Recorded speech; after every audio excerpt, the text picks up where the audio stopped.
Guys, we have had a crazy week in the film industry recently. It has been truly crazy.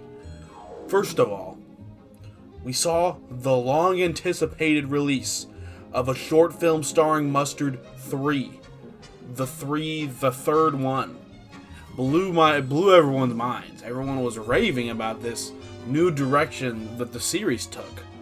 And everyone was wondering why the new director. It was really interesting. And then, turns out, the original director had died. He just got offed. Died, deaded. And then, just not even 5 minutes later, he returns from the dead in a shocking revelation and announces that he will be making his own version of a short film starring Mustard 3, shocking the entire world. And then we really had not even another 5 minutes later, he had another version of a short film starring Mustard 3 now. So for the first time in a really long time, we have two versions of a film. So the famous Mustard short film trilogy now has two separate endings.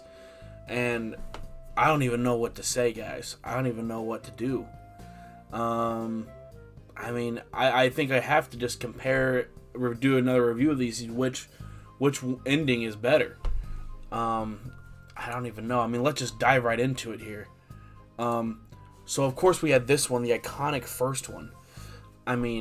What more can you say? This beautiful ethereal noise, and we're just like, whoa, because this is so much different than any other, than the other two. The other two started with colors and had some bombastic sound effects, but this one is ethereal in nature. And oh my gosh, that shot there, oh, that's beautiful. That's actually beautiful. It just fades in. Best choice, and just like that, all of our questions have been answered that we've had throughout the whole series. What are the origins of Best Choice? And then this answers it, and saying that Best Choice just is. Best Choice exists because Best Choice had to exist. It had to exist for the good of the world. And just, oh my gosh, it moves me to tears, man. It moves me to tears, the beauty of it all. I just love it. I love it. It's really, like I said, it's a really different direction for the franchise. Because when you compare it to the other ones, it has a format. You have title with a color in the background. Let me pull it up here. Let me pull them up. Here's us an example. Here's two. You have color and title.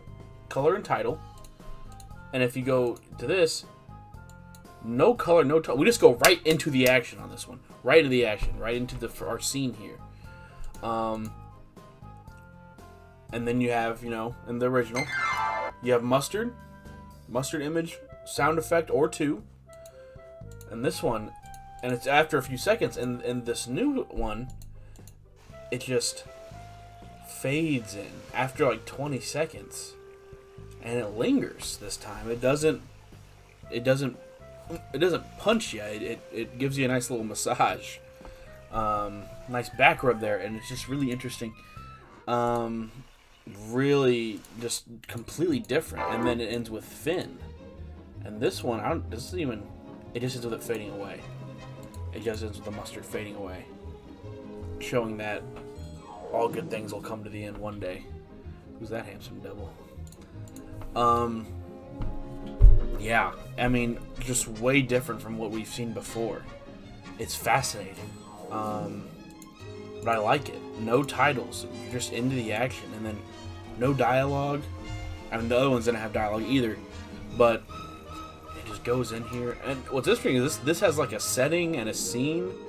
And it's a deviation from the last few because those didn't have any settings at all besides color and white void. So it's interesting. And yeah, I do love it a lot. It just really speaks. It's the ethereal nature of it is fascinating, truly. And I mean, the cinematography, like it's just the way the mustard is centered in the middle here is just really interesting. I like it a lot. Yeah. And at first I was like, wow, that is a beautiful conclusion to the Mustard trilogy. All of our questions have been answered about best choice. But then when the original director was resurrected, he came back with his version of the end of the trilogy. And this is just...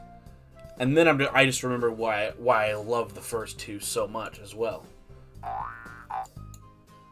Wow. I'll play it one more time. Play it one more time. I'll play it one more time. Wow. Wow. Okay, that's enough. Now this is almost the opposite end of the spectrum, where the other film was really trying to go in new directions here. This one is celebrating the first two films, celebrating what made them so impactful by really just, taking what worked from them, but adding an extra layer of oomph to them. So, before we had just color, well, first film had just a gray background at the beginning. This one had a bit more of an intricate design, but still, it's kind of basic color.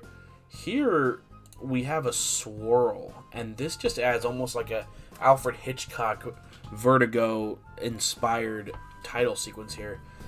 Beautiful, beautiful. I mean, it catches your eye, it just entraps your senses. It entraps your senses.